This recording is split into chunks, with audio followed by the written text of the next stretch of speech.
Morning. This is Just Listen, hosted by George Goodman. Today is July 27th, 2026. Welcome to the podcast. It's another hot day out there, but I'm inside right now and I'm feeling like it's going to be a great Monday for the podcast. Today, I want to talk about the U.S. federal government policy on why the world doesn't want Middle East countries to have nuclear weapons. That's right. Did I get your attention? They, meaning the world, not just the United States, as we keep hearing on the news all over the place, globally, the world doesn't want them to have it. Now, we'll get to why that is the case here in a second. But let me tell you something that you probably did not know. So in 1968, there was a document signed called the Nuclear Non-Proliferation Treaty, or NPT. Now, guess who signed it? Iran signed it in 1968. Now, why is that significant for me to say right now? Well, I'm saying it because that legal document binds them not to have nuclear weapons. So, legally speaking, they can't do it anyway, and an entity called the International Atomic Energy Agency is actually supposed to be monitoring them to ensure that they haven't done it. Now, let me follow this for just a second. So, why is it that the International Atomic Energy Agency is not doing that? And also, why isn't the United Nations more involved with this initiative too? If you look at the mainstream media, and this is globally, they act like that it's just the United States and no one else cares about it. Now, let me tell you something else about this region, because this is why I said the Middle East. So, a little history here. India and Pakistan are not friends.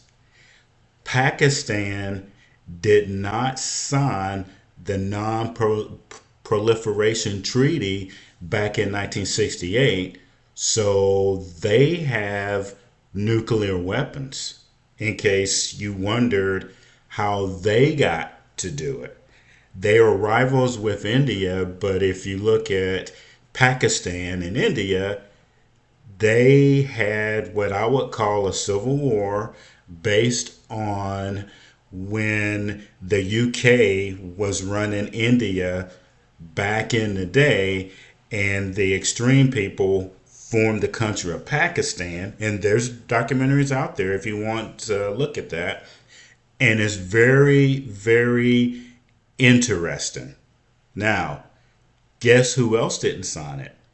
Israel didn't sign it either, but we don't know if they have nuclear weapons at all. Now, I'm not going to get into what the mainstream media back and forth and all of that stuff. You can find that out for yourself. So I'm telling you that Pakistan and Israel did not sign it, but Iran did.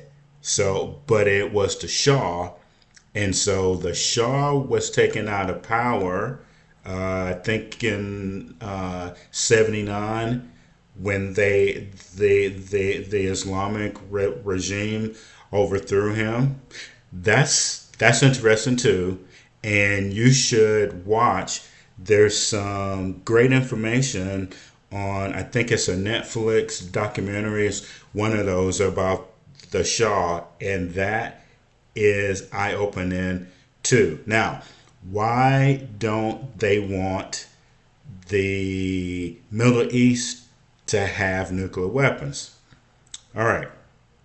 So, politics and regional security enforcement, because Iran broke or strained its legal NPT and IAEA promises regarding uranium enrichment, it faces strict global monitoring and heavy sanctions. So, what that means is that the Atomic Agency is doing some things, but they don't have the legal might with some type of police force to go in there and really monitor that. Because as it stands today with Iran, for example, they can say no, and the Atomic Agency, no one in the UN backed arm will send in troops and say, no, we have to look at it.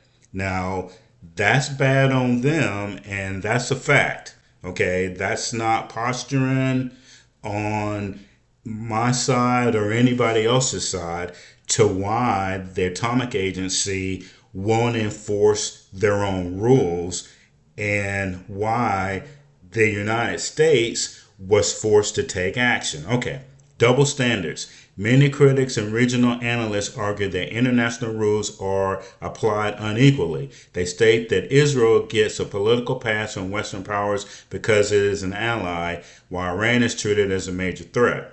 Okay, so you have to decide that, but go back and look at some of the history of that. Remember that Iran signed that agreement, and the critics don't know who they are, should realize that this is a binding legal agreement for non-proliferation of nuclear arms, covered by the law. And as I stated previously, why isn't anybody else worried about this? Okay, so threat perceptions. Western nations and Israel view statements from Iranian leaders threatening Israel's survival as direct security danger, whereas Israel describes its undeclared nuclear capability as a tool for ultimate self-defense. Okay, so I'm tracking with those. I think that is the perception of the world. Enforcement, double standards, threat perceptions. And let me state it again. As far as we know, Israel does not have a nuclear capability. That is assumed by the adversary. So they do not have a declared one. Now, remember something too. A lot of the Middle Eastern nations use nuclear power. So the Iranians are saying, well, we just want to have another power source. But, and it was on the news, they are enriching that uranium, making it nuclear capable. So there's some evidence there too, but the Atomic Agency won't even go in there and do whatever. Now, Iran is under sanctions. So you decide if that's working or not. All right. So regional stability and arms races. Okay. So we know in general that all over the world, the world wants to ensure that only responsible people build bombs. And I remember seeing a documentary where the nuclear physicists talked about how they were afraid that their knowledge of how to make this would change the world, and also how as bad actors got it, define who you think a bad actor is, that they would use it for global domination or to destroy the world. And there's some good documentaries. I can't think of the major movie that came out a couple of years ago about that, because that's the real reason why they were hesitant to give mankind that knowledge. All right.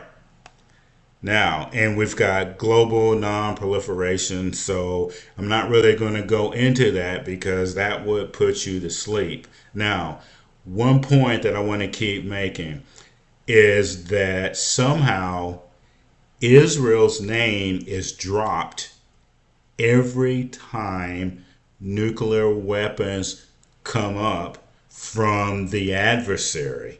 Now, I don't understand why they would keep talking about them as being an aggressor. They are not an aggressor. If we look at the Middle East, there's only a couple of players out there, probably 500,000 people, I would say, out of 40 million who actually are a threat, but they are a serious threat, which leads into you're looking at sponsors of terror, and this is information, right? State sponsor of terror, which Iran is. That's documented. Not saying anything bad about them, but they sponsor that. And they, meaning the extreme Islamic, are looking for weapons of mass destruction to keep making their points. So you have to decide that. Now, why is this our business? Well, it's our business because we are looking at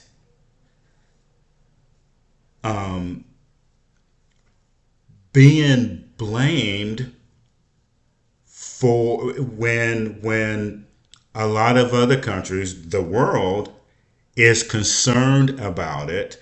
The difference is to wage war to get the Middle East from doing nuclear weapons, you have to spend money. And in this case, you have to have conflict. Now, Europeans, especially NATO, you have to decide if it's fair to say that because of spending the money and keeping their countries economically prosperous, that they don't get involved in it. And then they let countries like the United States take the lead and also the blame, and then they say nothing. United Nations, I haven't heard a word out of them about this. And I go back to the basic point that in 1968, Iran signed that agreement. And that's the legal justification for the world, meaning the United Nations, the Atomic Energy Agency, and the Europeans to be involved. So that is, or those are the facts. What do you think? Did anyone out there besides me know that Iran signed that non-proliferation agreement? So subscribe, please, and tell other people, because with this podcast, we try to get the facts to you. This is Just Listen, hosted by George Goodman. Have a great day.